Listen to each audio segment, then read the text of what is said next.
मित्रांनो, आपण प्राणायामचे फायदे जाणून घेऊया.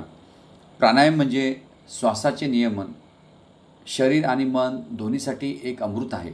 सकाळी शांत वातावरणात काही क्षण प्राणायाम केल्याने दिवसाचा सुंदर प्रारंभ होतो. हळूवार श्वास घेणे आणि सोडणे यामुळे ताणतणाव कमी होतो. चिंता आणि नैराश्य दूर राहते. मन शांत होते. श्वसन प्रणाली मजबूत होते आणि फुफ्फुसांची क्षमता वाढते.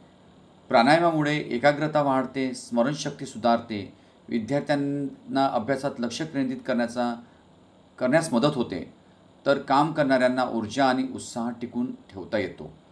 यामुळे शुद्धी होते, रोगप्रतिकारक शक्ती वाढते आणि शरीर सुदृढ आणि निरोगी राहते. नियमित प्राणायाम करणारे व्यक्ती दीर्घायुष्य व आनंदी राहतात. म्हणून दररोज काही मिनिटे प्राणायाम करा आणि निरोगी शांत जीवनाचा आनंद घ्या. मित्रांनो, माझा व्हिडिओ नक्की आवडला असेल. माझ्या व्हिडिओला लाईक करा, कॉमेंट्स करा, शेअर करा आणि माझ्या यूट्यूब चॅनलला सबस्क्राईब करा. धन्यवाद.